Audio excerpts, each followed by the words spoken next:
Comment on fait quand on veut tout ? Entreprendre, aimer ce que l'on fait, réussir et en même temps être présente pour ses enfants. Vous pensez vraiment qu'il faut choisir entre être une bonne mère ou une femme ambitieuse ? Eh bien non.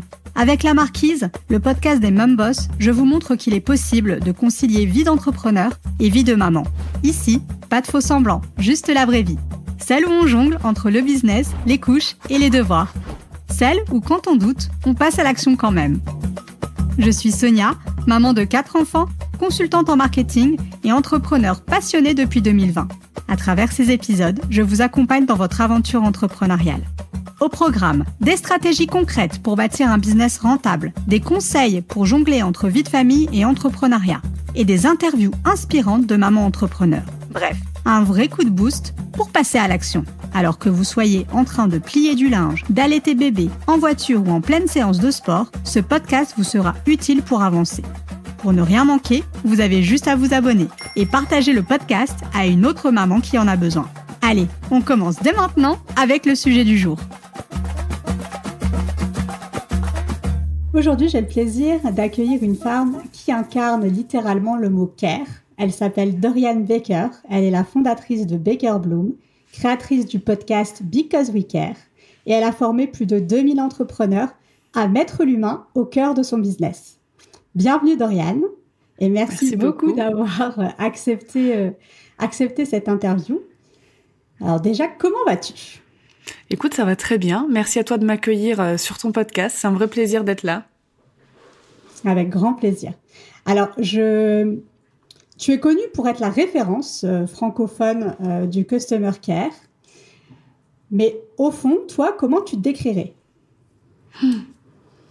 Comment je me décrirais dans ma vie par rapport à ma vie pro, par rapport à... Les deux. Qui est Doriane au fond là ? Comment tu te décris ? Comment tu... Ouais, pro, perso, comme ça devient en fait. Je te dirais qu'effectivement, je suis entrepreneuse depuis 2018 dans l'univers du Customer Care et que je suis aussi maman, passionnée de voyage, de thé, de lecture. Voilà ce que je dirais. Ok. Alors, on va tout de suite partir dans le vif du sujet. Le care dans le business. Donc, tu es la queen. En tout cas, moi, je te reconnais comme telle dans ce domaine-là. Merci. Et je sais que c'est pas juste une stratégie, c'est carrément un outil. C'est une posture, le care. En tout cas, tous les podcasts que j'ai pu entendre de toi et voilà, tout le contenu que tu nous donnes, c'est vraiment comme ça que toi, tu le vis, comme une posture. Qu'est-ce que tu décrirais, comment tu décrirais finalement le Customer Care à une personne qui aujourd'hui se lance dans le business ? Qu'est-ce que c'est et pourquoi c'est si important ? Je le décrirais vraiment en premier lieu comme une philosophie d'entrepreneur. Pour moi, ça fait la vision Customer Care, ça fait vraiment partie de la vision qu'un entrepreneur doit avoir s'il veut que son entreprise rencontre le succès. En français, le Customer Care, on dirait service client, bien évidemment, mais j'ai fait le choix conscient de pas utiliser ce terme qui est vraiment trop connoté, en fait, problème, SAV, service après-vente, enfin, même nous, à titre personnel, dès qu'on doit contacter un service client, en règle générale, c'est pas quelque chose qui nous fait plaisir. Et donc, je voulais vraiment remettre, en fait, en lumière le vrai Customer Care, donc ce que c'est, donc une philosophie business, en fait, qui place l'humain, comme tu le disais, au cœur, en fait, de toute notre stratégie. De faire en sorte de créer des relations, parce que c'est ça aussi le business, on vend des choses, que ce soit des produits en e-commerce, des produits digitaux, etc., pour aider ou pour régler un problème, apporter des solutions à d'autres êtres humains. En fait, jusqu'à maintenant, on ne vend rien aux robots, encore pas maintenant en tout cas. Et c'est vraiment de se dire, ok, je vends des choses à des êtres humains, comment je peux faire en sorte que y ait une vraie relation saine, de confiance, que la satisfaction client et que la réussite de mes clients soit vraiment au cœur de tout ce que je vais mettre en place dans mon entreprise. Ok, donc là, tu parles vraiment de quand le client est là. Est-ce qu'il y a des choses à faire, à mettre en pratique avant, en fait, dans le cheminement, finalement, avant que le client... t'as le lead, c'est encore un prospect, pardon. Est-ce qu'à ce moment-là, déjà, on peut mettre en place des choses qui peuvent nous aider par la suite dans tout le parcours de vie de notre client ? Bah totalement. En fait, cette relation, elle commence pas quand la personne devient cliente. Cette relation, elle commence bien avant. Moi, j'aime dire dès le premier contact digital, que ce soit un like sur un post Instagram, un DM envoyé sur un réseau social, un email ou même un appel découverte si jamais on en propose. Vraiment, dès ce premier contact-là, on commence à créer une relation avec une personne, donc comme tu dis, un lead, un prospect au départ. Moi, j'aime bien rappeler que ce sont toujours des êtres humains à la base qui sont appelés par ce qu'on fait, par nos produits, nos services. Et il faut vraiment prendre la relation comme si on était en train de boire un thé ou un café avec cette personne. Et de se dire, je vais la respecter, la considérer, l'écouter, la comprendre et lui répondre comme si on était en train de boire un café ensemble. Donc, c'est vraiment la philosophie. Ouais. C'est ça. Donc, tu vois, au-delà des stratégies, qu'est-ce qu'il faut mettre en place en termes d'astuces, d'organisation, etc., c'est vraiment l'intention en premier lieu qui est souvent un revoir, la plupart du temps, chez les entrepreneurs, mais qui est à avoir dès le départ de leur relation, ne pas avoir peur d'échanger, de parler, de communiquer, de comprendre, d'écouter les humains, voilà, qui vont être attirés par ce qu'on fait, par ce qu'on propose, parce que c'est vraiment la clé d'une belle relation client, d'un bon customer care, c'est que ça démarre bien dès le début, quoi.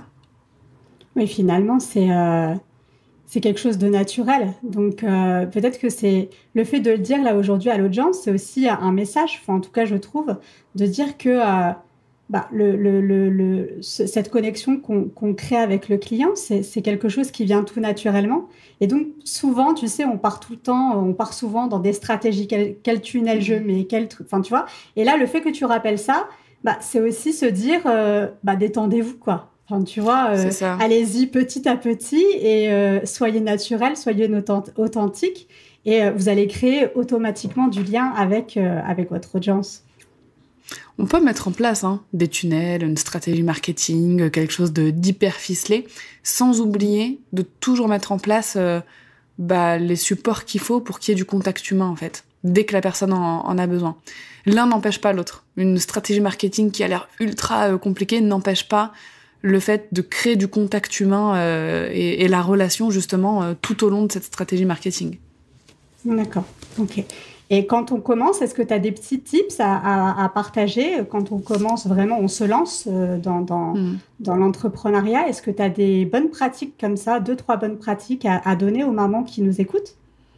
Totalement. À part l'intention, justement, le fait d'avoir cette conscience de l'importance de son customer care et que, on est entrepreneur, certes, pour générer du chiffre d'affaires, mais la mission principale d'un entrepreneur, c'est toujours de servir ses clients du mieux qu'il peut. Et en fait, c'est un cercle vicieux. N'importe quoi. Un cercle vertueux. Et donc, à part cette intention-là, il y a le fait de s'organiser. Ça, vraiment, l'organisation, c'est hyper important. Et donc, le customer care, ça s'organise comme n'importe quelle tâche de notre business. On va se fixer un moment dans le mois pour faire sa compta, plusieurs moments dans la semaine pour créer sa communication, ses contenus, etc. Son customer care, dans l'idéal, c'est d'y réserver une demi-heure à 1 heure par jour. Quand ça commence à dépasser 1 heure par jour, souvent, c'est que déjà, c'est super bon signe. Et c'est qu'on commence à avoir besoin d'aide là-dessus. Mais voilà, entre une demi-heure à 1 heure, tous les jours, ou une fois tous les 2 jours, selon l'affluence, le nombre de contacts, etc. Et de se dire, pendant cette demi-heure ou cette heure, je réponds à toutes mes notifications. C'est pas se dire, le customer care, c'est que par email. C'est se dire, c'est sur toutes les plateformes sur lesquelles j'ai choisi d'être présente et sur lesquelles j'ai choisi d'attirer des clients. Donc, tous les réseaux sociaux sur lesquels on est présent, les emails, si effectivement on met cet outil à disposition, etc. C'est de se dire, ok, pendant 1 heure, je fais ça, je réponds à tout le monde, et après ça, tout le monde a sa réponse et je peux passer à d'autres tâches dans ma journée. Donc ça, c'est le premier tips, d'organiser la gestion de sa relation client. Le deuxième, ça va un peu avec l'organisation, mais c'est de se dire que la réactivité, c'est quand même important. Donc, organiser, oui, mais si tu me dis, je me fixe 2 heures tous les 15 jours, ça va être compliqué. Il faut un petit peu plus de réactivité maintenant dans le monde du digital, peu importe le domaine, qu'on soit coach formateur, e-commerçante, il faut un minimum de réactivité, je dirais, chaque 24 heures, c'est bien, comme je le disais tous les jours. Si on peut pas tous les 2 jours, hors week-end, c'est bien. Grand maximum, ne pas dépasser tous les 3 jours. Donc 3 jours de délai de réponse. C'est important. Et le troisième tips, c'est un petit peu 2 en 1, mais c'est de se dire il faut absolument que nos réponses, que les messages qu'on va envoyer à nos prospects, à nos clients, ça crée la conversation, ça crée du lien. Ça c'est censé créer la confiance.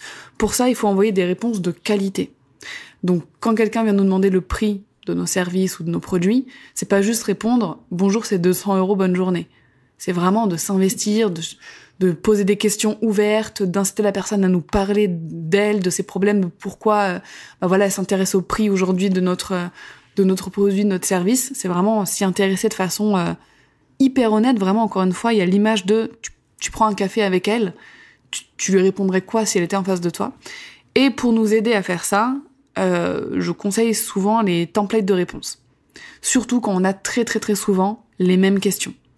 Parce que quand on est maman, qu'on gère un business, etc., on a très peu de temps souvent pour tout gérer.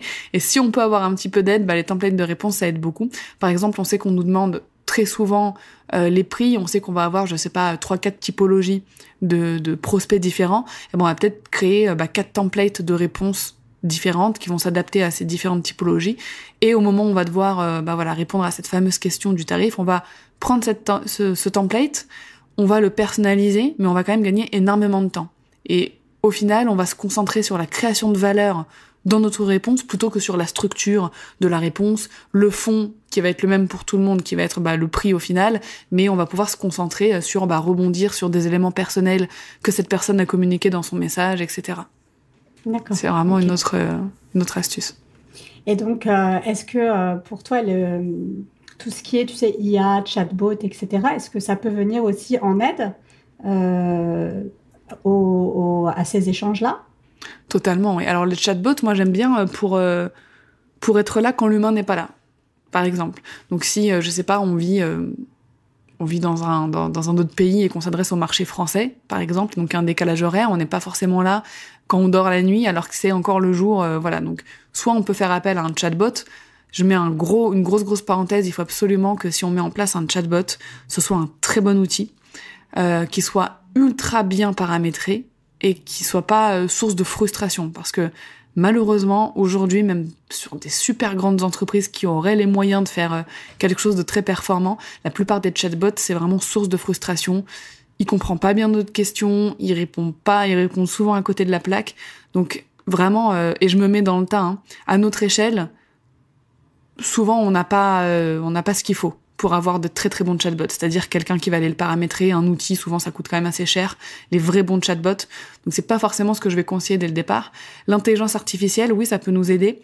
Je vais mettre une deuxième parenthèse, il faut quand même maîtriser soi-même un minimum le customer care, et comme n'importe quelle chose qu'on va confier à une intelligence artificielle, parce qu'il faut toujours notre regard avant d'utiliser ce que fait l'IA pour nous. Donc une fois qu'on va avoir un minimum de maîtrise sur le customer care, sur le message qu'on veut transmettre à nos clients, sur le tone of voice qu'on veut dans nos messages, etc. Là oui, on peut utiliser l'IA avec des prompts en leur demandant j'ai eu tel message, est-ce que tu peux m'aider à y répondre de la meilleure manière? Et ensuite on va repersonnaliser toujours un petit peu les messages, même avec l'IA. Mais ça va nous faire gagner du temps. Le piège, c'est quelqu'un qui n'a pas du tout d'appétence pour le care, qui n'aime pas ça à la base, qui est pas fait pour ça, et c'est totalement ok. On n'est pas toutes faites pour aimer faire du care. C'est pour ça que la plupart recrutent des customer care managers d'ailleurs. Très bonne décision.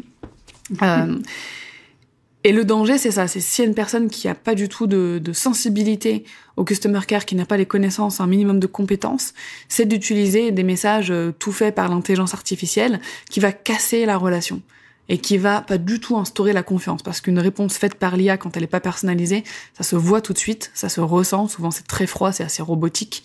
Et puis voilà, souvent il y a pas assez de personnalisation.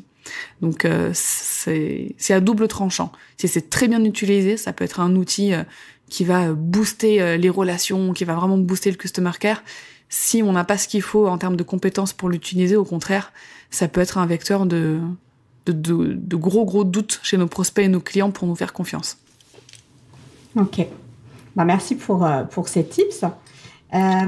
J'aimerais bien aborder, moi, ce que j'aime beaucoup en fait dans ta démarche, c'est que le care chez toi, c'est pas que dans le business en fait. tu le places aussi dans ton quotidien. Et moi, j'ai beaucoup aussi aimé, tu sais, tes stories à l'arrivée du printemps. Tu sais, où le care est aussi dans la nature, quoi, tu vois. Et j'aime beaucoup cette vision-là. Est-ce que voilà, tu peux nous dire là, nous partager comment toi tu places le care en fait dans ton quotidien, que ce soit dans ton quotidien de maman ou alors comme là, tu vois l'exemple que je viens de te prendre dans la nature, etc. C'est quoi le truc? C'est que tu vois le care partout, c'est que le care nous dépasse. Enfin, tu vois, raconte-nous. Franchement, tu vois, moi j'ai un principe de base, mais vraiment c'est une de mes valeurs, mais pire que fondamentale depuis longtemps. C'est de me réjouir pour tout ce qui est possible, tu vois, et c'est de trouver du plaisir et du care dans tout ce qui est possible, y compris, et ça c'est vraiment, je le place en gros, me réjouir pour le bonheur des autres aussi. C'est l'une des façons dans lesquelles je place du care, et je pense sincèrement que le care, c'est juste une question de perception du monde et de mindset, d'état d'esprit. Et donc oui, bon après ça c'était une petite métaphore un petit peu marrante avec le printemps, en mode y a des fleurs partout et tout, on a l'impression que c'est l'over delivery de la nature. J'ai fait un petit peu de rétention là pendant l'hiver et puis là boum, je te balance mes plus beaux cadeaux. Mais le care c'est aussi juste dans le fait de prendre soin de soi. Le care pour soi, le fait de prendre 5 minutes et de se faire un thé, de se poser, de prendre le temps de lire, de faire une activité créative, d'aller marcher, de jouer avec ses enfants en pleine conscience. Le care, ça va être d'envoyer un petit message pour prendre des nouvelles d'une amie voilà, dont on n'a pas eu depuis longtemps, etc.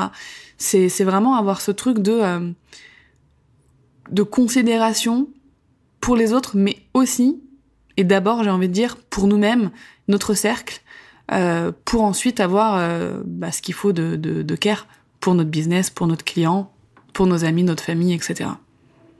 Mais c'est vraiment un mindset, je trouve, un état d'esprit de développement, comme on dit. Les personnes souvent qui sont dans un état d'esprit de développement trouvent plus facilement du care dans leur vie ou comment en ajouter encore plus et comment en offrir aux autres sans forcément dépenser énormément de temps, énormément d'énergie. Au contraire, quelqu'un qui va avoir un état d'esprit fixe, qui va buter sur ses problèmes, qui va ruminer, qui va pas essayer d'aller de l'avant et de chercher des solutions, c'est très compliqué souvent pour ces personnes de prendre soin d'elles-mêmes et donc de prendre soin des autres aussi. Mais du coup, parce que tu nous dis que là, le care, c'est carrément un mindset et finalement, c'est le mindset, comme tu dis, de croissance, etc. Mais est-ce que c'est pas ça quelque chose qui... Tu sais, moi, j'ai souvent des mamans qui se disent, mais est-ce que je suis vraiment faite pour être entrepreneur? Est-ce que j'y vais ou pas? Est-ce que j'ai les qualités pour ça? Mais est-ce que tu penses pas que le care, chez les mamans, est plus présent, par exemple? Tu sais, nous, on est très à l'écoute. Enfin, tu vois, on a ces trucs de base là. Est-ce que tu penses pas que le clair c'est un peu c'est plus présent chez nous ou pas? Pas plus présent. Ce que je veux dire, est-ce que c'est pas inné entre guillemets dans la maternité? Tu vois ce que je veux dire? Ça, franchement, je vais pas pouvoir répondre à la question parce que ce serait répondre à la place de trop de femmes. Tu vois, parce que chacune sa perception de la maternité. Tu vois, il y a des personnes comme moi, par exemple, qui avant d'avoir des enfants, je me disais, mais pas que je serais pas une bonne maman, mais je me disais, je vais être vite énervée. Tu vois, j'ai jamais été gaga des enfants, tu vois, avant d'avoir les miens. Et puis, dès que ma première est arrivée, bim, bam, boum, instinct maternel de dingue, je savais tout faire, on n'a pas eu besoin de m'expliquer quoi que ce soit. Et je sais que pour d'autres mamans, c'est pas le cas. D'autres mamans se projetaient en mode hyper care, je serai une maman parfaite, etc. Elles avaient ce truc, mais il se passe un truc pendant la grossesse et à la naissance. Il y a la chimie de notre cerveau, tu vois, c'est scientifique qui change un petit peu, et ça n'a pas le même impact sur tout le monde. Donc je pourrais pas dire est-ce que les mamans sont plus à même de faire du care, en tout cas pour les autres. Déjà, si on arrive à bien le faire pour nos enfants, c'est déjà une super bonne chose. Mais par contre, ce que je peux dire, c'est qu'effectivement, les femmes, en règle générale, maman ou pas maman, ont beaucoup plus de facilité, et c'est pas juste du care, c'est juste que les femmes, c'est prouvé, elles ont une intelligence émotionnelle plus développée. Et ça, je peux l'affirmer parce que j'ai formé maintenant depuis 2021 200 Customer Care Managers en freelance, et sur ces 200-là, il y a une petite dizaine d'hommes, donc c'est vraiment pas beaucoup. Et même s'ils sont doués, voilà, ils ont eu leur diplôme et tout, bravo à vous, mais c'est pas la même sensibilité. C'est pas les mêmes nuances qui vont être apportées, la même empathie, etc. Ça reste différent. Il y en a qui sont très doués pour le care, attention, mais c'est vrai que la majorité des femmes ont ce truc naturellement. Et la plupart du temps, moi, quand je les forme, c'est surtout de la structuration, de savoir comment bien l'apporter dans des business, etc. Mais elles ont naturellement ce truc d'avoir du care. Et ce qui est triste parfois, c'est que beaucoup de personnes ou de femmes qui ont naturellement une facilité à prendre soin des autres ont par contre beaucoup de mal à prendre soin d'elles-mêmes. Ça, c'est aussi une observation que je peux affirmer sans trop prendre de risques. Bah là, tu fais une super transition parce que justement, j'allais te poser la question. Est-ce que tu pratiques le care envers toi-même et comment ? Ah oui. Ouais, c'est hyper important. Et des gens qui qualifieraient ça d'égoïste, mais en fait, soyez égoïste un petit peu, ça fait du bien régulièrement. Je vais donner un exemple plus récent, y a pas. Je reviens de 2 jours à Nice, donc je suis partie toute seule voir des copines. C'est la première fois depuis que mon bébé est né, donc bébé il a maintenant 1 an et quelques, mais que je pars et que je prends 2 jours juste pour moi, pour aller voir des amis, bon, pour travailler aussi, mais voilà, sans charge mentale, sans tout ça. Donc, j'essaye de faire ça régulièrement. Quand j'avais que ma première fille, je partais 1 fois par trimestre en mastermind. Donc, on peut se dire, oui, mais c'est pour le boulot, c'est pas vraiment du soin pour soi. Bah, au final, si, parce que juste le fait d'être concentré sur moi et sur ma passion, qui est, voilà, imagée par mon entreprise aujourd'hui, bah, ça me faisait énormément de bien. Donc déjà, juste ça. Ensuite, il y a le fait de prendre du temps pour moi le matin et le soir. Donc, je sais que tout le monde n'aime pas forcément ça, mais ma skincare routine, prendre soin de ma peau, mettre mon sérum, ma crème, etc. Même si c'est que 5 minutes par-ci, 5 minutes par-là, bah, en fait, c'est un moment de soin. Voilà, c'est pour moi, c'est mon moment. Le matin, avant de commencer ma journée, le soir, avant de dormir. Hyper important. C'est des réflexes comme me brosser les dents maintenant. J'ai des routines de self-care comme ça qui sont non négociables. Vraiment, si les enfants sont réveillés, sont là, ils sont avec moi dans la salle de bain, c'est pas grave, il y a les jouets par terre, mais je prends ces 5 minutes pour me préparer, tu vois, c'est vraiment non négociable. Le fait de me faire du thé quand j'ai envie dans la journée, parfois juste comme ça, parfois pour travailler en même temps. Je trouve que c'est des petites actions de self-care, et ça, la plupart du temps, il y a plein de gens qui le font. Et c'est bien, tu vois. Et par contre, les personnes qui ne prennent même pas le temps d'aller boire un verre d'eau dans la journée, là, faut se poser des grosses questions. C'est vrai. Ça peut être aller marcher 10 minutes dans la nature. Voilà, c'est pas forcément des grosses choses, tu vois. Aller au spa toutes les semaines, etc. C'est plus des petites choses du quotidien qui vont nous faire, voilà, des moments de pause et envoyer ce signal à notre cerveau de, je compte pour moi-même. Je prends soin de moi, et je trouve que au-delà de juste nous faire du bien à l'instant T, ça augmente aussi petit à petit, je trouve, tout ce qui est estime de soi. Ouais, complètement. Ça, c'est vrai que ça booste ta confiance, en fait, de te dire, tu prends soin de toi, donc et puis, hormis ça, tu prends soin de toi, donc tu peux aller prendre soin des autres aussi, tu vois. Du coup, vu que tu t'es donné à toi, tu peux plus donner aux autres. Enfin, donc, je suis carrément d'accord avec toi. Donc, finalement, tu prends soin de ton audience, de tes clients, de ton équipe, et tu prends aussi soin de toi et de ta vie perso. Donc, on va aller dans un sujet un peu plus perso, si c'est OK pour toi. Oui. Et alors moi, je veux bien que tu nous racontes ton parcours, tu sais, maternité. Alors, je sais que tu as eu ton 2e enfant, justement, quand tu étais donc entrepreneur. Mais est-ce que c'est le cas aussi pour ton premier enfant ? Voilà. Est-ce que tu peux faire le parcours de toi, t'es arrivé entrepreneur avant la maternité, après ? Voilà, si tu peux... Ah non, ma première fille, je l'ai eue, j'étais déjà entrepreneur. J'étais Customer Care Manager freelance à l'époque. Donc, je l'ai eue fin 2019 et je m'étais lancée fin 2018, tu vois, dans l'entrepreneuriat. Donc, ce qui est bien, c'est que à ce moment-là, ça m'avait aussi permis de beaucoup plus savoir où est-ce que je voulais aller avec mon business et d'être focus sur ce qui apportait vraiment du résultat. Parce qu'en ayant eu mon premier enfant, même si c'était un enfant facile comparé à la deuxième en termes de sommeil, etc., je me suis rendu compte que je faisais beaucoup d'éparpillement. Tu vois, quand j'avais tout mon temps pour travailler, etc., je faisais beaucoup d'éparpillement. Et donc, quand j'ai eu ma première fille, voilà, ça m'a permis d'être beaucoup plus focus, de savoir exactement où est-ce que je devais aller. Donc, voilà. Après, donc je l'ai gardé 1 an avec moi. Je l'ai pas fait garder pendant 1 an, donc je travaillais pendant les siestes ou le matin, parce qu'il y a une période où se réveillait un peu plus tard. Voilà. À partir de ces 1 an, je l'ai mise 2 jours à la crèche par semaine parce que je voyais que c'était un besoin aussi pour elle de jouer avec d'autres enfants. Je le voyais quand on sortait, quand on allait dans les parcs, etc. Et puis elle a été genre super contente. Genre dès le premier jour de la crèche, j'étais allée ciao maman, je reste là avec les jouets, c'est très bien. Donc elle y allait 2 jours par semaine et ensuite j'ai focusé mon temps de travail sur ces 2 jours par semaine. Et elle est rentrée à l'école, parce qu'elle est née en fin d'année, elle est rentrée à 2 ans et 9 mois à l'école. Et donc c'était il y a 3 ans déjà, bientôt 3 ans.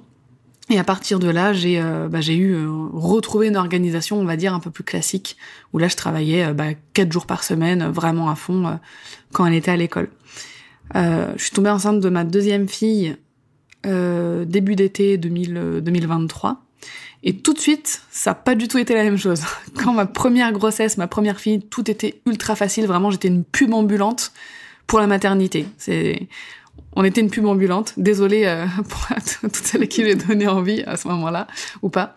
Et la 2e, grossesse très difficile dès le départ. Vraiment, j'ai eu je sais plus comment ils appellent ça, mais pendant les 3 premiers mois, j'ai perdu énormément de poids. Je pouvais plus m'alimenter du tout. Genre, si je pouvais manger 1 cuillère de riz par jour, c'était la fête. Donc c'était très dur dès le début. Donc j'ai beaucoup ralenti au niveau de mon entreprise. J'ai tout de suite préparé un congé maternité parce que je dis à mon équipe, je sais pas comment ça va se passer, on sait pas sur quel bébé on tombe, donc je veux absolument avoir 3 mois de congé mat où je ne fais rien du tout. Donc on a préparé ça pendant 9 mois et heureusement qu'on a préparé ça parce que ensuite j'ai eu un bébé avec beaucoup de problèmes de sommeil. Donc voilà. Et alors, si je comprends bien, quand c'est pendant que ton premier enfant est rentré à l'école que tu as créé Baker Bloom, c'est ça? Non, Baker Bloom, ouais. En fait, Baker Bloom existe depuis 2018. C'est juste que avant, j'étais en micro-entreprise. Okay. Et qu'ensuite, je suis passée en société. Donc, j'ai dû donner un nom, on va dire, officiel à ma société. Mais non, je fais de la formation en ligne depuis 2020. Et je forme des Customer Care Managers depuis 2021. Donc bien avant même que ma fille rentre à l'école, que ma première fille rentre à l'école. D'accord, ok. Et en termes de tout ce qui va être, enfin, je veux dire, est-ce que tu avais la sécurité sociale? Comment ça s'est passé? Est-ce que tu avais une prévoyance? Comment tu as fait pour pouvoir avoir un congé mat pour ton premier enfant, ton 2e enfant, c'était la même chose? Ou comment ça s'est passé toute cette... Mon premier enfant, j'avais été salariée avant d'être entrepreneur, donc mon premier enfant, en fait, j'ai eu un congé mat comme si j'étais salariée, parce qu'à cette époque-là, j'avais une rupture conventionnelle avec mon ancien employeur, et je bénéficiais des aides à la création d'entreprise de Pôle emploi. Donc ça, c'était top, parce que ça me faisait une sécurité. Donc j'avais eu un congé maternité via ce système-là, enfin vraiment comme une salariée classique. Et pour la 2e, j'ai eu le droit au congé maternité des chefs d'entreprise. Donc en fait, c'est une démarche spécifique à faire auprès de la sécurité sociale, parce que quand on a une société comme moi en EURL, on cotise à la sécurité sociale, donc on a clairement le droit à un congé mat avec des indemnités journalières. Donc j'ai simplement envoyé le document qu'il fallait, j'ai oublié le nom d'ailleurs, mais je les ai appelés avant pour avoir toutes les infos. Ils sont adorables d'ailleurs, je trouve, à la sécurité sociale. Et j'ai envoyé le document qu'il fallait, et puis voilà, au jour du démarrage prévu du congé maternité, j'ai touché des indemnités. Alors bien évidemment, on ne se rémunère plus avec sa société pendant ce temps-là. Oui. On ne se verse plus de salaire, ni de rémunération, ni de dividendes ou quoi que ce soit. Et voilà. Et puis c'était très bien comme ça. Ok, donc t'as pas eu besoin d'une prévoyance en plus, en fait. Il n'y a pas non. Mutuelle ou je sais pas quoi, non? Ah oui, si, les mutuelles, mais ça, c'est des choses différentes, ça rentre pas en compte. J'ai rien eu de la part de ma mutuelle ou de ma prévoyance pour mon congé mat. D'accord. Okay. La prévoyance, quand on est chef d'entreprise, c'est plus en cas je sais pas trop, en fait, de perte de salaire ou... Ouais, en fait, c'est plus la mutuelle dont je parlais. Ok. Et est-ce que tu as trouvé ça... Comment tu as trouvé ça, le avant? Parce que finalement, tu as eu 1 an d'entrepreneuriat sans enfant. Juste 1 an, ouais, sur 7. Ouais, voilà. Donc, c'est quoi comment tu trouves ça? Est-ce que c'est difficile mais possible? Est-ce que, franchement, c'est hyper chaud? Raconte-nous comment tu vis ça au quotidien. Moi, je dis toujours que la naissance de ma première fille, c'est ce qui a fait décoller mon business. Vraiment. Je pense que si j'avais pas eu d'enfant fin 2019, je pense pas que mon entreprise aurait eu la croissance qu'elle a eue. Parce que justement, avec tout le temps que j'avais disponible avant, comme je te disais, je m'éparpillais beaucoup. Et ça, je sais que c'est un problème chez beaucoup de personnes, surtout dans la première année. Après, je dis ça, peut-être qu'après, j'aurais réussi à me recentrer toute seule, mais le fait d'avoir un enfant, voilà, déjà, la chimie, encore une fois, de notre cerveau change, et donc nos objectifs changent, nos priorités changent, notre temps se réduit drastiquement aussi. Et donc, quand avant, on avait vraiment 24 heures dans la journée, tranquille, je peux vraiment planifier tout comme je veux, bah là, non. Tout de suite, on a les plages de sommeil qui nous imposent. En tout cas, moi, c'était le choix que j'avais fait à l'époque de pas la mettre à la crèche. Donc, c'était les plages de sommeil qui nous imposent notre temps de travail. Donc, forcément, quand on a de la chance, et j'avais de la chance avec ma première fille, elle dormait très bien. Quand on a 2 heures de sieste le matin, 2 heures l'après-midi, eh ben, on se dit, ok, j'ai 2 heures le matin, 2 heures l'après-midi pour bosser. Et il faut que ça rentre en 4 heures par jour. Et ça m'a vraiment permis comme je te disais, de savoir où aller, etc. Donc, je peux pas dire c'est pas possible ou c'est difficile, parce que même si c'est difficile, ça se trouve, sans enfant, je serais, tu vois, j'aurais jamais eu ce déclic de me dire je vais faire de la formation en ligne, parce que j'étais freelance encore à l'époque. Donc ça se trouve, je serais encore freelance aujourd'hui. Et peut-être que je serais encore hyper inconnue au bataillon et que j'aurais pas pris la parole sur le customer care comme je le fais depuis lors. Je sais pas ce qui serait passé, tu vois. Avec Desi, on refait le monde. Mais je dirais qu'au contraire, non, ça m'a boosté. Pour la deuxième, je serais pas aussi optimiste. Ça a un peu eu l'effet inverse, mais... Pour la deuxième, t'as l'impression d'avoir été un peu plus ralenti, c'est ça que tu dis ? Ah, pour la deuxième, j'ai clairement été en décroissance. Hein. Je suis hyper transparente, et puis j'ai pas honte de le dire. Forcément, quand on dort que 2 heures par nuit, pendant 10 mois d'affilée, en fait, à un moment donné, c'est même plus... J'ai plus le temps de travailler. C'est notre santé qui est impactée. Vraiment, je commence à avoir des problèmes de santé, en fait. Donc, des pertes de mémoire, des malaises aussi, au bout d'un moment. Donc, en fait, c'est même plus... j'arrive plus à travailler, c'est là, ton corps, il n'a plus la capacité, les besoins physiologiques de base ne sont plus comblés. Donc, en fait, tu ne peux plus faire autant qu'avant. Donc, clairement, j'ai beaucoup moins vendu, parce que j'avais plus l'énergie de le faire. Et donc voilà. Après, c'était un passage c'est des passages qu'il faut accepter aussi. On limite les risques. J'ai l'immense chance d'avoir une équipe donc qui a pu quand même gérer énormément de choses pendant ce temps-là. Voilà, tout ce qui est satisfaction client, livraison des formations, etc. Ça a toujours été assuré. Mais j'ai pas pu continuer la croissance. Tu vois ce que je veux dire ? Ça veut dire continuer de faire des efforts, continuer de sceller des partenariats, proposer plus de masterclass, de webinaires. Aller chercher de nouveaux leads, enfin voilà, ce genre de choses qui demandent quand même de l'énergie à une chef d'entreprise. J'ai pas pu le faire, et en vrai c'est pas grave. Là, ça y est, je commence à reprendre du poil de la bête, et tout vient au bon moment. Un peu mieux, ouais, ça va mieux. Après, je pense que c'est un être humain qui aura un sommeil très léger dans sa vie en règle générale, mais ça va mieux, et effectivement ça change tout. Juste de pouvoir redormir un minimum d'heures par nuit, j'ai l'impression de revivre, quoi, littéralement. Donc, mais c'est bien, ce genre de challenge, de défi, c'est hyper difficile à vivre, je t'avoue. Il y a des jours, et je pense qu'il y a plein de mamans qui se reconnaîtront là-dedans, parce que quand j'en parle autour de moi, on me dit, mais purée, j'avais les mêmes pensées qui me traversaient l'esprit. Alors, il y a des jours, t'es tellement fatiguée et tout, tu dis, je vais aller me taper la tête contre le mur, c'est la seule solution, parce que sinon, je vais pas m'en sortir.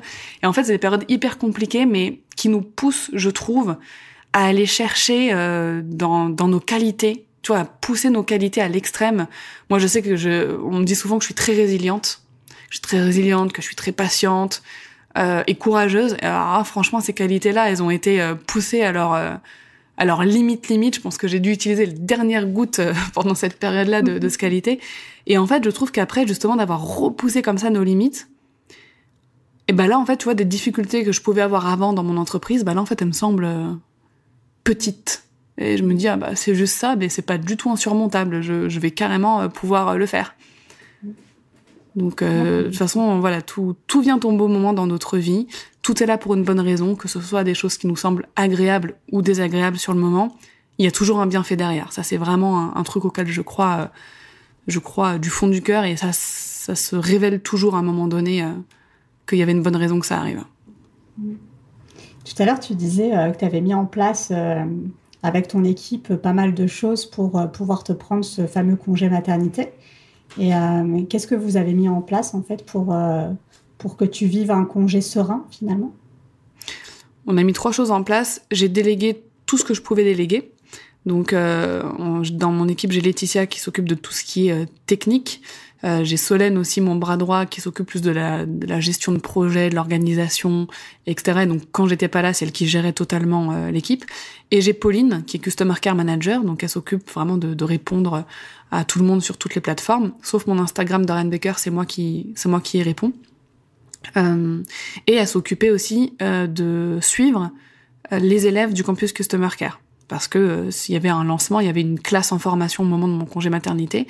Et donc, je l'ai formée pour qu'elle puisse faire les lives à ma place, accompagner les clientes à ma place, parce que jusqu'à ce congé mat-là, c'était moi qui le faisais. Même avec ma première fille, c'est toujours moi qui l'ai fait. Et là, voilà, j'ai dû lui déléguer ça. Ça a été un cap à passer, parce que, voilà, je confiais quand même mes élèves, mes clientes que j'avais toujours accompagnées jusque-là. Là, ça va être la première classe que j'allais laisser à quelqu'un d'autre, mais Pauline est vraiment exceptionnelle, c'est pour ça que j'ai choisi aussi. Donc voilà, tout ce qui pouvait être mis en pause, tous les projets qui pouvaient être mis en pause, etc., je les ai simplement mis en pause. Et ensuite, j'ai programmé tout ce que je pouvais programmer. Newsletter, posts sur les réseaux sociaux. J'avais plus de podcast à ce moment-là, j'avais décidé de l'arrêter parce que là, ça allait être trop compliqué de gérer aussi le podcast. Donc j'avais pris la décision de l'arrêter. Donc voilà, c'était 4 choses en fait. Arrêter tout ce qui servait à rien pendant cette période, mettre en pause ce qui pouvait attendre mon retour, déléguer tout ce que je pouvais déléguer et programmer tout ce qui pouvait être programmé. Et tu as réussi en fait à programmer 3 mois de contenu, c'est ça, avant ton congé? Ouais. Et ça t'a mis combien de temps pour faire ça? Sur un mois, je pense je devais faire du contenu au moins 2 heures par jour pour le programmer pour 3 mois, quoi. D'accord. Donc, tu te prenais 2 heures par jour pendant 1 mois pour programmer 3 mois. Hors week-end. Hein. Ouais. Ok. Et puis, quand je dis contenu, c'est les posts Instagram sur 2 comptes Instagram différents, les posts LinkedIn et mes newsletters, en sachant que j'ai 2 newsletters différentes pour 2 cibles différentes. Et donc, c'était 2 newsletters par semaine. Donc, j'avais fait le calcul à un moment donné. On était pas loin de 200 contenus programmés, il me semble. C'est ouf. Et tu utilises une plateforme où tu fais la programmation de tout, ou alors tu allais faire sur Meta, tu faisais Meta, LinkedIn, tu faisais LinkedIn, comment t'as fait? Ouais, à l'époque, j'avais fait sur LinkedIn, j'avais fait sur Meta. D'ailleurs, j'avais eu quelques bugs, ça avait été bien dommage. Oui, c'est ça. Et puis directement sur ma plateforme d'emailing ConvertKit, on peut planifier aussi à l'avance. Donc j'avais fait sur chaque plateforme. À mon retour, pour continuer la programmation, j'avais pris l'outil qui s'appelle Metricools. Mais donc je l'ai utilisé pendant 1 an, mais là je l'ai arrêté en fait parce que les outils malheureusement Instagram n'autorise pas à chaque fois quand il y a des nouveautés, des mises à jour, dont la mise à jour de pouvoir aller jusqu'à 20 slides, par exemple dans les carousels sur Instagram. Les outils de programmation vont toujours que jusqu'à 10. Donc en fait, je me retrouvais limitée, alors que moi, il y avait certaines communications qui dépassaient les 10, donc j'ai dû arrêter d'utiliser un outil de programmation. Et je refais encore un petit peu à la mano, en sachant que même sur Meta, alors que pourtant ça appartient au truc, comme quoi ils développent vraiment des trucs à l'arrache, même sur Meta, on peut pas programmer 20 slides. Donc en fait, je prépare mes posts à l'avance sur Canva, et en fait...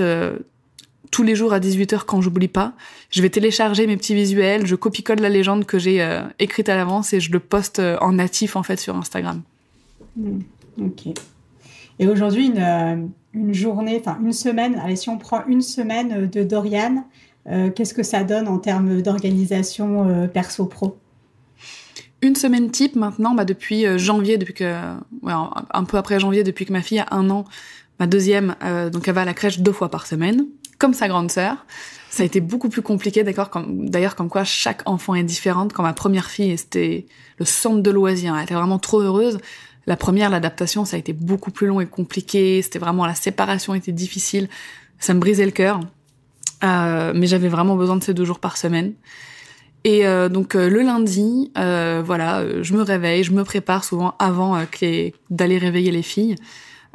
J'ai toujours ce temps pour moi, je réveille les filles, je m'occupe d'elles, je réveille les filles. La deuxième, la plus petite, elle est souvent réveillée très tôt, vers 6h du matin, donc en règle générale, j'ai pas à la réveiller. Je les j'emmène la première à l'école, je dépose la deuxième à la crèche, ensuite je rentre chez moi, je fais mon thé, obligatoire, et je me mets à travailler. Voilà, jusqu'à environ... Il est quelle heure, du coup ? Il est quelle heure quand tu rentres chez toi ? 9h, à peu près 9h. Okay. Ouais, 8h20 déposé à l'école. En fait, je fais tout à pied. J'aime bien marcher, donc je fais tout à pied. Donc le temps de déposer la première à l'école, la deuxième à la crèche, c'est à l'opposé en termes de distance. Donc ça me prend bien. Mais c'est bien, ça me fait faire mes pas. Je me dis, moi qui fais pas vraiment de sport, au moins j'ai ces trajets-là à pied qui me font du bien. Donc voilà, je rentre, il est 9h, je fais mon thé, je commence à travailler. Souvent, je prends une très petite pause déj ces jours-là. À part si j'ai beaucoup de calls, beaucoup de trucs qui me prennent de l'énergie, là je vais prendre une vraie heure, sinon c'est juste je mange en 15 minutes et je me remets à bosser. Et j'arrête souvent vers...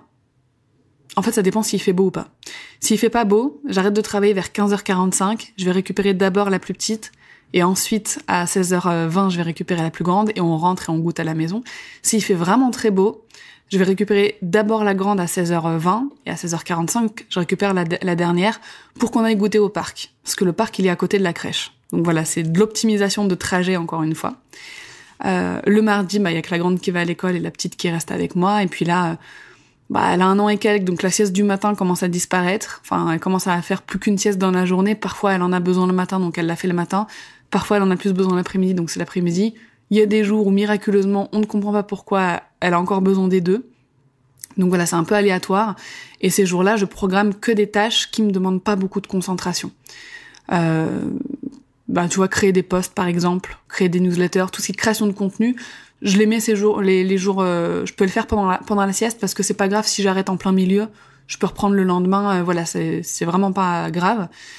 Pareil pour le soir. Il y a des jours où je travaille un petit peu le soir. La semaine, je couche mes enfants très tôt, apparemment, pour certaines. Ne soyez pas choqués, mais je les couche à 19h. Genre vraiment, c'est dîner des enfants à 18h, coucher à 19h. Et de 19h à 21h, je travaille un peu. Et pareil, je fais aussi de la création de contenu, souvent des choses qui me demandent pas beaucoup de concentration. Le mercredi, souvent, je travaille pas. Et très souvent, il y a ma maman qui vient. Donc, c'est une journée un peu... soit je travaille pas, soit ma maman vient. Et j'avoue, quand elle est là... une petite heure par-ci par-là, j'en profite pour aller bosser parce qu'elle reste avec les petites. Le jeudi, c'est de nouveau comme le lundi parce que c'est une journée crèche et école.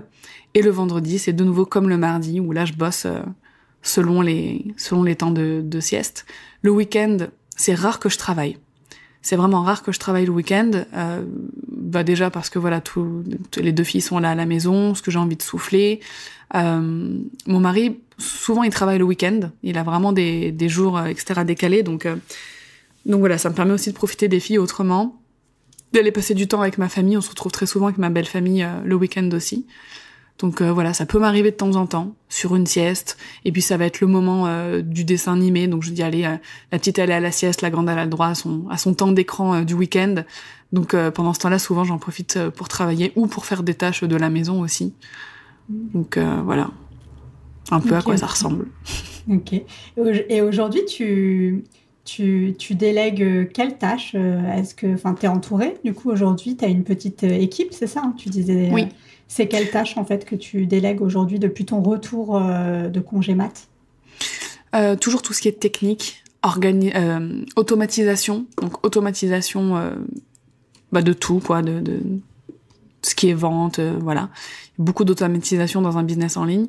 La gestion du site web, etc. La gestion du customer care, bien qu'étant moi-même professionnelle du customer care, j'ai besoin de quelqu'un pour ça. Donc toute la gestion du customer care, la gestion des groupes de clients.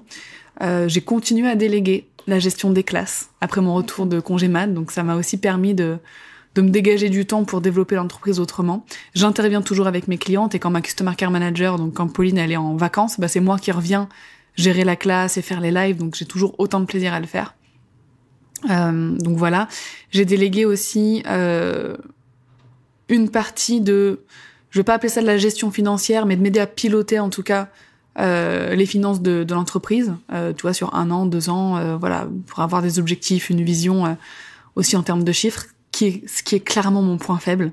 Vraiment, voilà, on peut pas être doué partout. Moi, je suis douée pour le care, pour avoir des idées, de comment satisfaire mes clients, etc. Mais alors, les chiffres, c'est vraiment pas mon truc. Donc, merci Solène d'être là pour faire ça avec moi. Et un truc que j'ai délégué depuis toujours, et j'en ai pas parlé depuis le début, parce que c'est pas quelqu'un dans mon équipe, mais c'est une agence. En fait, toute ma comptabilité, mais quand je dis toute, c'est vraiment toute. Ma déclaration de TVA. Il y a juste aller cliquer pour payer l'URSSAF. C'est moi qui le fais, mais il y a vraiment juste à aller cliquer dans le truc. Tout est géré par Number. Donc, Number, c'est une agence de comptabilité. Et ils me font tout, mes bilans de fin d'année. Enfin, c'est parfait. Ils vont chercher les factures eux-mêmes dans mes outils de facturation pour les matcher avec les dépenses. Enfin, vraiment, je n'ai rien à faire niveau compta avec eux. C'est magique. Ok. Puis là, j'ai cru entendre qu'il y allait avoir une nouveauté là pour Baker Bloom. Donc, oui. Est-ce que tu sais... Où est-ce que tu l'as entendu? Parce que, en fait, je l'ai dispersé l'info tellement un peu partout. Je me suis dit, mais au final, à qui j'en ai parlé? Alors, moi, j'ai reçu une newsletter. Okay. Ouais. Je l'ai lu dans la newsletter. Est-ce que tu veux en parler ou Oui, carrément. Moi, je suis toujours transparente avec ce genre de trucs parce que moi, je trouve que ce qui manquait beaucoup, ce qui manque encore même beaucoup dans le milieu de l'entrepreneuriat, c'est d'avoir des vraies coulisses. Pas les coulisses, je me lève à 9h, je bois mon matcha et j'ai mon call avec mon équipe. J'ai vraiment des coulisses de galère, des coulisses internes. Comme je le disais, depuis la naissance de ma dernière fille, l'entreprise elle a été en décroissance. Décroissance, c'est-à-dire qu'on fait moins de chiffres ou alors on stagne. Et donc, en fait, là... il fallait, en plus, le marché change. Le marché de la formation en ligne change. Je suis sur un marché qui est spécifique, moi, de quand même de la formation métier en reconversion professionnelle ou pour des freelances qui veulent monter en compétences. Donc voilà, on est vraiment dans les compétences professionnelles. C'est un marché qui est très spécifique, qui se contracte beaucoup depuis un moment. Et donc, en termes de marketing, il fallait vraiment revoir le truc parce que c'était soit je m'investis à 2000% dans la création de contenu, c'est-à-dire poster 5 fois sur TikTok dans la journée, faire 3 épisodes de podcast par semaine, enfin vraiment mettre un coup de cravache dans la création de contenu où on me voit partout, etc. Même si j'aime ça, je voulais pas que toute ma stratégie repose que là-dessus. Parce que l'organique, c'est merveilleux et c'est qu'avec l'organique que j'ai pu arriver jusque-là aujourd'hui. Mais c'est quelque chose qui est pas prédictible. Et effectivement, j'avais rencontré un potentiel directeur marketing, collaborateur marketing il y a plus d'1 an maintenant, 1 an et demi à peu près. Et pendant 1 an et demi, il y a eu plusieurs échanges, etc. C'était jamais le bon moment, en tout cas pour moi, avec le congé mat, etc. Et là, je me suis dit, en fait, c'est maintenant ou jamais qu'il faut prendre ce risque. C'est clairement une prise de risque pour moi et de faire confiance à quelqu'un, un marketeur. Enfin voilà, on diabolise un petit peu Enfin moi, en tout cas, j'ai toujours diabolisé les marketeurs. Hein. Surtout les hommes. Franchement, désolé, c'est les hommes qui m'écoutent. J'ai rien contre vous intrinsèquement, mais je sais pas, j'ai toujours eu ce truc de les hommes qui font du marketing, ça va à l'encontre du care. Tu vois, j'ai toujours eu ce préjugé qui, dans beaucoup de cas, n'est pas un préjugé. Et voilà, mais on a trouvé quelqu'un qui matche avec nos valeurs, qui a lui-même son programme avec des clients, donc qui sait à quel point le care c'est important, à quel point former les bonnes personnes c'est important, que le but c'est vraiment pas de vendre à tout le monde, mais c'est vraiment de vendre aux personnes à qui ça va apporter des résultats et un vrai changement dans leur vie. Donc je pense que c'est aligné. Donc on est vraiment en train là de mettre en place toute la nouvelle stratégie qui sera que du cold, hein, donc c'est via des ads, quelque chose que j'ai jamais fait en tout cas à une échelle aussi grande que ce qu'on s'apprête à faire. Donc je peux pas te dire encore ce que ça donne ou ce que ça va donner. J'ai signé le contrat il y a quelques jours. Je viens à peine d'envoyer les informations demandées, tu vois. Donc je suis en mode adrénaline à 1000% parce que c'est soit ça fonctionne et c'est trop bien, soit ça fonctionne pas et va vraiment falloir que je trouve très rapidement comment rebondir par la suite. Et t'as déjà commencé à faire les créas et tout ça, là, les créas de... Non. Non, pas encore. Okay. Non. Et ça qui m'a plu dans cette collaboration, c'est que c'est pas moi qui m'en occupe. D'accord. Parce que si je collaborais avec quelqu'un, c'était pas pour m'ajouter autant de taf que si j'avais fait le truc moi toute seule avec l'organique. Sinon, je serais repartie avec que de la création de contenu parce que je sais que ça apporte des résultats quand c'est bien fait. Donc là, le truc, c'est que je fournis le brut. Tu vois, je fournis ce qui est là en brut. Et ensuite, c'est eux, lui et son équipe, qui s'occupent de transformer ça de façon optimale pour le marketing. Ok. Ok, ok. Ben écoute, c'est chouette. Il y a du renouveau, là. Il y a du nouveau qui va arriver chez Dorian Baker. C'est génial. Tu vas aussi passer à plus de formations parce que c'est vrai que là, tu en faisais deux. Tu faisais deux. Je faisais 2 sessions par an. 2 sessions par an. Donc pour le campus Customer Care, là, on se concentre vraiment sur la formation des professionnels en relation client. On faisait 2 sessions par an, ce qui était confortable pour nous en termes d'organisation.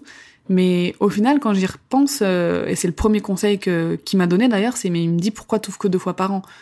Et il me dit, toi qui es Customer Care et tout, il me dit tout le monde n'est pas disponible en janvier et en septembre. Il me dit et les gens qui aimeraient commencer en mars, avril, mai, juin, eux t'en fais quoi? Et effectivement, ça a bien remis en question ma façon de voir le truc. Pour moi, ouvrir tous les mois, c'était trop, Et puis c'était aussi revoir toute l'organisation interne, c'est recruter d'autres profs du campus parce que là j'allais clairement pas pouvoir gérer toutes les classes. Pauline n'allait pas pouvoir gérer toutes les classes non plus. Donc c'est aussi faire monter des Customer Care Managers du campus en compétences et qu'elles deviennent profs du campus aussi. Donc c'est plus de masse humaine encore à gérer. Donc ça veut dire plus de charges fixes mensuelles à assumer, ce qui n'est pas rien. En fait, chaque petite décision, dans un business, on s'en rend pas compte au début.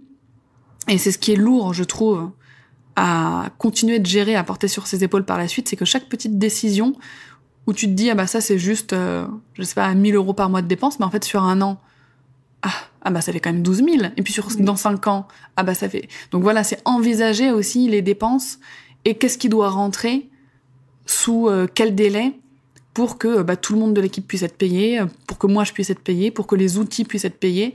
Et tu vois, et là je ne te parle même pas de bénéfices. Je suis même pas en train de me dire je veux faire du bénéfice. Je suis en train de dire il faut que tout le monde soit bien et qu'il y ait assez qui rentre pour que tout le monde soit bien. Et quand je dis tout le monde, c'est nous, l'équipe et les clients. Et le marketing et tout ça. Ouais, c'est clair. On n'imagine pas en fait tout ce qu'il y a derrière une croissance et du renouveau, effectivement. Alors là, si tu veux bien, on va clôturer notre échange avec des questions que je vais t'envoyer comme ça et tu réponds... Vraiment, du tac au tac, ouais, voilà. Ça marche. Alors, c'est quoi la chose que tu n'arrives pas ou ne veux pas déléguer? Alors là, je crois qu'il n'y en a aucune. Aucune? Ok. Ah ouais, vraiment, j'ai la délégation facile. Hein. Très facile. Tu penses que c'est parce que t'es maman ou pas? Parce que moi, j'ai la même chose que toi. Non, moi, je pense que c'est parce que j'ai été manager d'équipe quand j'étais salariée. Ouais. Et donc, quand je suis rentrée dans l'entrepreneuriat, j'avais déjà conscience de la valeur de déléguer des tâches à des gens qui savent mieux les faire que toi. Et vraiment, pour moi, je trouve... Et franchement, il y a 3 ans, j'aurais pas eu le même discours. Hein. C'est vraiment l'évolution en tant qu'entrepreneur qui me fait dire ça. Pour moi, un entrepreneur, c'est pas quelqu'un qui sait tout faire, lui tout seul, et qui veut tout porter sur ses épaules. Ça, souvent, c'est de l'ego. C'est moi qui arrive tout seul. Hein. Un entrepreneur, c'est quelqu'un qui sait choisir le mieux pour son business. Et très souvent, dans 99% des cas, le mieux pour son business, c'est d'avoir des talents avec nous qui sont plus doués que nous dans leur domaine. Là, en l'occurrence, dans le marketing. Solène, comme je te disais, dans les chiffres. Pauline, dans le customer care, elle est certainement plus douée que moi parfois. Laetitia pour le technique, tu vois. Je me serais tuée à la tâche si j'avais voulu faire ça toute seule. Ok.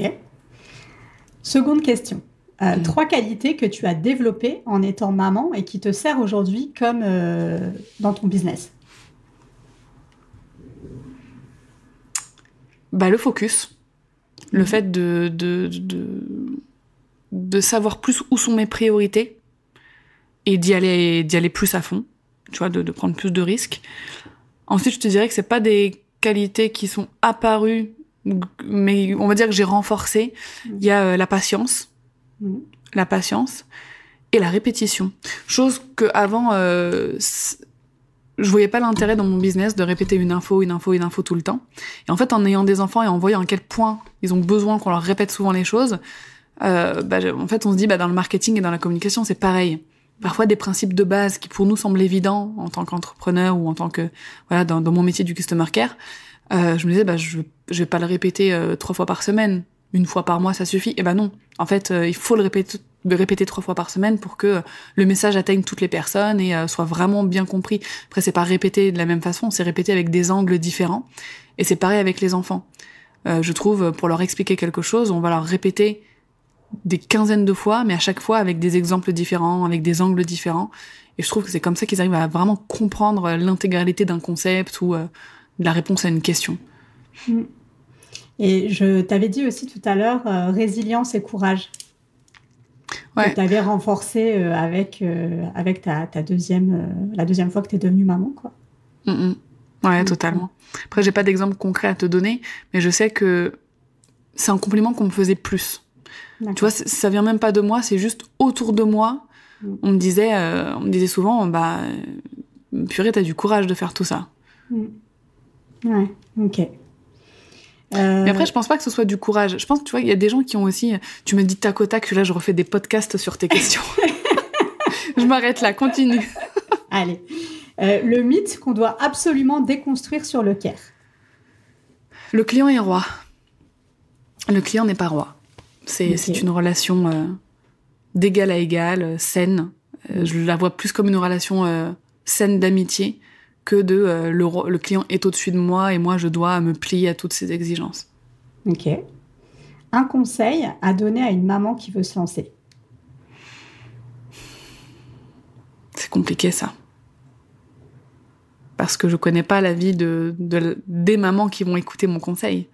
Et donc, ce sera certainement pas adapté à tout le monde, mais qu'on se lance ou qu'on se lance pas, prenez le temps de prendre soin de vous. Ok. Parce que se lancer dans un business sans prendre soin de soi, c'est aller droit dans le mur. Ok. Et dernière question. Est-ce que tu as une idée entrepreneuriale à partager à une maman qui nous écoute? Une idée de business à lancer? Ouais. Ouais, je crois que j'en ai plein. Des coworking kids-friendly, où il y a une crèche intégrée dans le coworking. Et donc, d'un côté, il y a les nounous et on peut laisser nos bébés.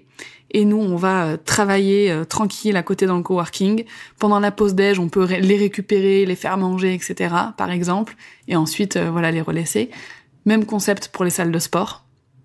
En fait, tout ce qui peut s'adapter à une vie de maman. Parce que la société capitaliste a voulu imposer aux mères que, à 2 mois et demi, elles doivent mettre leur enfant absolument à la crèche et reprendre une activité active, donc en tant que salarié ou même parfois en tant qu'entrepreneur, toujours des personnes qui ont ce mode de fonctionnement-là, parce qu'au final, la société ne s'adapte pas aux envies des femmes vraiment. Donc c'est toutes ces idées de business qui vont faciliter les mères au quotidien à faire ce qu'elles ont envie de faire, massage, sport, loisirs, activités créatives, sans devoir avoir le casse-tête de qui va garder mes enfants, à qui je vais pouvoir les laisser, si je les emmène, est-ce que l'endroit il va y avoir des chaises hautes, est-ce que voilà. Enlevez cette charge mentale et ces questions aux mamans et vous aurez un business qui va tourner mais trop bien, quoi. Ouais, c'est clair. Et même, tu sais, au niveau business, moi, j'ai jamais... combien il y a eu de mastermind, tu sais, où tu peux pas venir avec tes enfants, quoi, tu vois. Même un mastermind sur une journée, où il n'y a jamais de... Enfin, c'est rare, en tout cas, moi, j'en ai jamais vu, mais où tu peux faire garder tes enfants, où il y a vraiment un système qui est adapté à nous, mamans, quoi. Après, c'est parce qu'en France aussi, je préfère le dire pour cette idée de business, la législation en termes de garde d'enfants, elle est quand même assez costaud. Donc c'est un sacré investissement aussi. C'est-à-dire que c'est forcément des offres assez premium et qui vont s'adresser à une cible qui a quand même le budget d'investir. Parce que il faut payer des personnes qui sont totalement agréées, des vrais nounous qui seraient nounous à domicile ou en crèche, par exemple. Donc c'est un salaire minimum à respecter. C'est du salariat, ça peut pas être des freelances. Donc forcément, quand t'es une boîte, ça te coûte le double en termes de masse salariale. Donc voilà, il y a tout ça à penser. Et souvent, c'est pas fait, même s'il y a l'envie, parce que les contraintes administratives, etc., et puis financières sont lourdes aussi. Ouais, clairement. Mais écoute, merci beaucoup, Doriane, d'être venue à mon micro aujourd'hui. Avec plaisir. Ça a été un plaisir pour moi d'échanger avec toi. Et puis, je vous souhaite à toutes une bonne fin de journée et je vous dis à bientôt. Bye bye. Bye. Merci d'avoir écouté cet épisode. Si ce moment vous a boosté, inspiré ou donné de l'élan pour passer à l'action, pensez à le partager à une autre maman ambitieuse. Ensemble, on est plus forte. Alors abonnez-vous pour ne pas manquer les prochains contenus. Laissez-moi un avis 5 étoiles. Identifiez-moi sur les réseaux, je viendrai vous remercier personnellement. Et souvenez-vous, entreprendre en étant maman, ce n'est pas un frein, c'est une force. Alors foncez et à très vite dans La Marquise, le podcast des Mom Boss.